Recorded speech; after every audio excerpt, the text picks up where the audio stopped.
जरा सोचो, तुम बाथरूम में मुंह धोने जाओ पर शीशे में तुम्हारी रिफ्लेक्शन दिखाई ही न दे, यानी तुम्हारा शरीर पूरी तरह गायब हो जाए। कुछ ऐसा ही होता है माइकल के साथ। माइकल इटली में रहने वाला एक आम सा लड़का है। एक दिन वो क्लास में स्टेला नाम की एक लड़की के ठीक पीछे बैठा था जब उनके इलाके की पुलिस इंस्पेक्टर जियोवाना, जो कि माइकल की माँ भी है, वहाँ आ गई। दरअसल वो वहाँ पर इसलिए आई थी क्योंकि माइकल की क्लास का एक लड़का घर से भाग गया था। उसके जाने के बाद अचानक माइकल की नाक से खून टपकने लगा तो वो जल्दी से बाथरूम की ओर भागा, जहाँ कुछ शरारती बच्चे उसे परेशान करने लगे। शाम को होने वाली एक पार्टी के लिए माइकल अपने बचाए हुए पैसों से एक कॉस्ट्यूम खरीदने गया, लेकिन उसके पास पैसे इतने कम थे कि उतने में तो एक चाइनीज सुपर हीरो की ड्रेस ही मिली। उसे वो कुछ खास पसंद नहीं आई, लेकिन फिर भी उसने वो खरीद ली। घर पर आकर उसकी माँ ने उसे भरोसा दिलाया कि वो सच में अच्छा दिख रहा है और उसे पार्टी में जरूर जाना चाहिए। वहाँ माइकल खूब मजे ले रहा था और आज तो उसकी स्टेला से भी बात हो रही थी, जिसे वो मन ही मन पसंद करता था। लेकिन फिर उन बदमाश लड़कों ने उसे फिर से परेशान करना शुरू कर दिया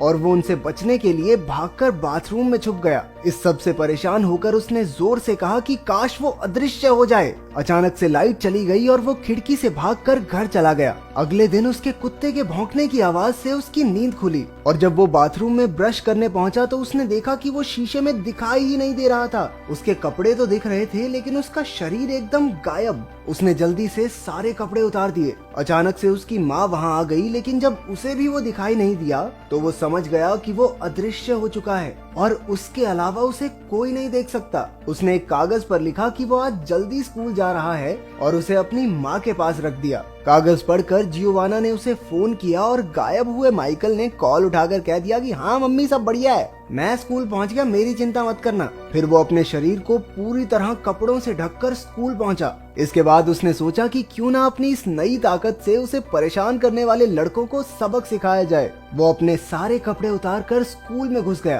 क्लास के दौरान उसने उस लड़के की पेंट बॉल गन से उन्हें पढ़ा रही टीचर पर पेंट बॉल की बौछार कर दी, जिसके बाद उस लड़के को सस्पेंड कर दिया गया। फिर वो लड़कियों के चेंजिंग रूम में जाकर उन्हें कपड़े बदलते हुए देखने लगा। शक्तियों का सही गलत इस्तेमाल हो रहा है। अचानक एक लड़की ने गलती से अपना टॉवल उस पर फेंक दिया और तौलिए ने उसके शरीर का आकार ले लिया। ऊपर से उसकी शक्तियों को भी अभी गायब होना था। अब वो फिर से सबको दिखाई देने लगा। नंगे पुंगे लड़के को चेंजिंग रूम में देखकर लड़कियां चिल्लाकर इधर उधर भागने लगी। अगले दिन क्लास के दौरान हमें पता चला कि उनकी क्लास का एक और लड़का घर से भाग गया था। अचानक से माइकल के हाथ धीरे धीरे गायब होने लगे। क्लास की घंटी बजते ही वो जल्दी से वहाँ से भाग निकला। वो अपने पूरे शरीर पर कपड़े लपेटकर घर पहुँचा तो उसकी छोटी बहन कैंडला उसके कमरे में बैठी थी। माइकल ने दीवार की तरफ मुंह करके उसे वहाँ से जाने को कहा, लेकिन कैंडला भी बाहर जाने का नाटक करके उसके कमरे में ही रुक गई। ये सोचकर कि उसकी बहन चली गई, माइकल ने अपने चेहरे से मफलर हटाया और पीछे मुड़ा।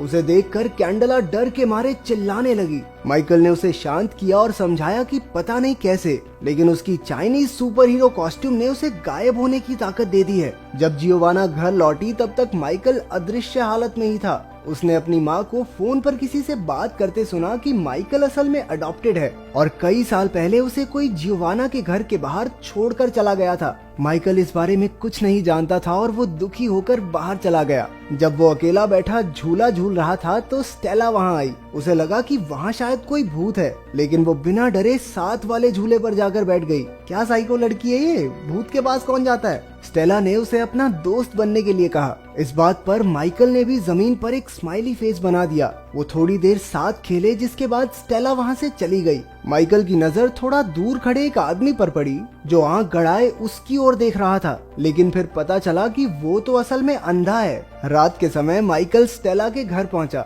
वो भी एक अदृश्य दोस्त बनाकर बहुत खुश थी। कुछ देर बाद उन्होंने एक दूसरे को किस किया, लेकिन अचानक माइकल की शक्तियां फिर से जाने लगी। इससे पहले कि स्टेला उसका चेहरा देख पाती वो वहाँ से भाग निकला। कुछ समय बाद स्टेला जिम्नास्टिक्स हॉल में अकेली प्रैक्टिस कर रही थी जब अचानक किसी ने उस पर एक डार्ट से हमला किया। जल्द ही वो बेहोश होकर गिर पड़ी। अपने घर पर बैठा माइकल ठान लेता है कि अब वो स्टेला को अपनी शक्तियों के बारे में बता देगा। वो अपने कुत्ते को घुमाता हुआ जिम्नास्टिक्स हॉल के पास पहुंचा, जहां उसने मुखौटा पहने एक आदमी को देखा जिसने स्टेला को अपने कंधे पर उठाया हुआ था। माइकल ने उसे रोकने की बहुत कोशिश की। उसके कुत्ते ने तो उस आदमी के हाथ पर काट भी लिया, लेकिन वो आदमी किसी तरह स्टेला को अगवा करके वहाँ से भाग निकला। कुछ देर बाद पुलिस वहां आ गई और उन्हें समझ आया कि बच्चे घर से भागे नहीं बल्कि उन्हें तो किडनैप किया गया है। स्टेला की आंखें खुली तो वो एक सुनसान कमरे में थी और उसके सर से बहुत सारी तारें जोड़ी गई थी। हम देखते हैं कि वहाँ पर माइकल का एक टीचर भी मौजूद था। उन्होंने स्टेला पर कुछ टेस्ट किए और बाद में बाकी 2 बच्चों के साथ एक कमरे में बंद कर दिया। अगले दिन माइकल समुद्र किनारे अकेला बैठा था जब वो अंधा आदमी उससे मिलने आया। वो उसके पूछने से पहले ही उसके सभी सवालों का जवाब दे रहा था, मानो वो आदमी माइकल का दिमाग पढ़ सकता हो। उसने बताया कि उसका नाम आंड्रेज है और वो माइकल का असली पिता है। माइकल ने उसकी बात नहीं मानी और चिल्लाकर कहा कि तुम झूठ बोल रहे हो। लेकिन फिर आंड्रेज ने उसे पूरी कहानी सुनाई।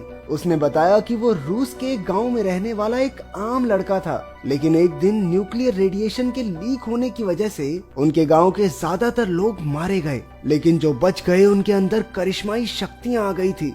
इस बारे में पता चलते ही फौज ने उन्हें हथियारों की तरह इस्तेमाल करने का प्लान बनाया। वो उन पर खूब अजीबोगरीब एक्सपेरिमेंट्स किया करते। रिपोर्ट्स में पता चला कि आंड्रेज और माइकल की मां के अलावा वहाँ पर कोई भी बच्चे नहीं पैदा कर सकता था। जब माइकल का जन्म हुआ तो वो इन अनोखी शक्तियों के साथ पैदा होने वाला पहला बच्चा बना, लेकिन उसे एक अच्छा भविष्य देने के लिए आंड्रेज और माइकल की माँ उसे लेकर मिलिट्री कैंप से भाग निकले। आंड्रेज माइकल के साथ किसी तरह बच निकला, लेकिन उसकी पत्नी मारी गई। वो जानता था कि माइकल कभी उसके साथ सुरक्षित नहीं रहेगा, तो उसने अपनी शक्तियों के इस्तेमाल से जियोवाना का दिमाग पढ़कर पता लगाया कि वो सच में एक अच्छी औरत है और अपने बच्चे को उसके घर के बाहर छोड़कर चला गया। लेकिन अब मिलिट्री को पता चल गया है कि वो खास बच्चा इसी इलाके में कहीं है। माइकल को अब भी उसकी बातों पर भरोसा नहीं था, लेकिन आंड्रेज ने अचानक से कहा कि वो यहाँ पर और बातें नहीं कर सकते, क्योंकि थोड़ी दूर खड़े एक मछुआरे को उस पर शक हो गया था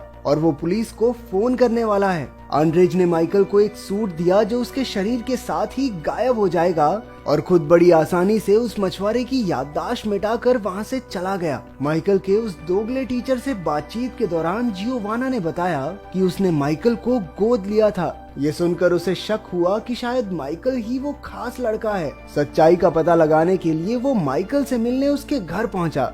बातचीत के दौरान माइकल ने टीचर के हाथ पर कुत्ते के काटने का निशान देखा और वो समझ गया कि वही स्टेला का किडनैपर है। वो एक कमरे में जाकर गायब हो गया और मौका देखकर भाग निकला। भागते भागते माइकल ने उसे परेशान करने वाले शरारती लड़के इवान को देखा। वो उसके पीछे बैठ गया और उसे जल्दी से बाइक भगाने को कहा। एक सुनसान जगह पहुंचकर माइकल ने इवान को सारी बात समझाई। उधर स्टेला ने दिमाग लगाया कि अगर वो एक के ऊपर एक खड़े हो जाएं, तो कमरे से बचकर निकल सकते हैं। उसकी तरकीब काम भी कर गई और वहाँ से निकलकर वो छत पर पहुंची, जहाँ उसे एक सर्च लाइट मिली। उसे भरोसा था कि उसका अदृश्य दोस्त उसे जरूर ढूंढ रहा होगा, तो उसने लाइट पर वैसा ही स्माइली फेस बना दिया जैसा उनकी पहली मुलाकात वाले दिन माइकल ने बनाया था। उसके सिग्नल को देखकर माइकल समझ गया कि स्टेला कहाँ है।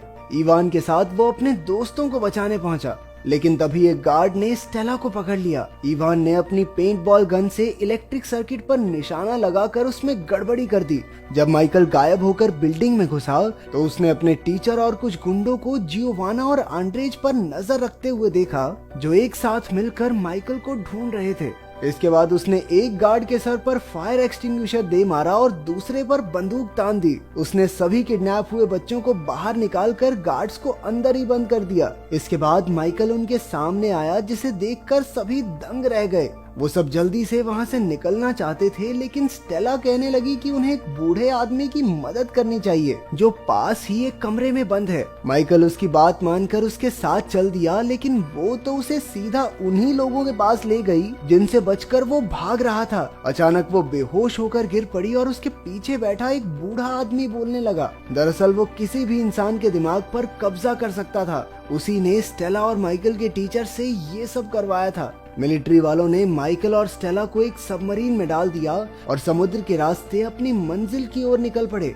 दूसरी ओर आंड्रेज और जियोवाना वहां पहुंचकर इवान से मिले। बिल्डिंग को सेल्फ डिस्ट्रक्ट मोड पर लगा दिया गया था और अब कुछ ही सेकंडों में धमाका होने ही वाला था। उन्होंने जल्दी से अगवा किए गए दोनों बच्चों और माइकल के टीचर को भी बचा लिया, क्योंकि उस बेचारे की कोई गलती थोड़ी न थी। उसके दिमाग को तो बूढ़े अंकल ने वश में कर रखा था। वो सब धमाके से ठीक पहले बिल्डिंग से बाहर निकल गए। दूसरी तरफ सबमरीन में माइकल को पता चला कि उसके पास सिर्फ गायब होने की शक्ति नहीं है, वो अपने दिमाग की ताकत से चीजों को हिला डुला भी सकता है। उसने अपनी शक्तियों का इस्तेमाल करके आसपास की चीजों को तोड़ना शुरू कर दिया। उसने उन सभी गुंडों को मारकर स्टेला और अपनी जान बचाई। फिर वो अपनी शक्ति से सबमरीन को वापस समुद्र किनारे ले आया, जहां सब उसका इंतजार कर रहे थे। वो बहुत खुश था और सबके सामने गायब होकर अपनी शक्तियों का दिखावा करने लगा। आंद्रेज ने उसके पास आकर कहा कि वो अपनी शक्तियां यूं सबके सामने नहीं दिखा सकता। उसकी पहचान को गुप्त रखने के लिए आंद्रेज को वहां मौजूद सभी लोगों की याददाश्त मिटानी होगी। माइकल ने बात को समझकर एक आखिरी बार स्टेला को किस किया, जिसके बाद आंद्रेज वापस लौटने का वादा करके सबकी याददाश्त मिटाकर वहां से चला गया और सबको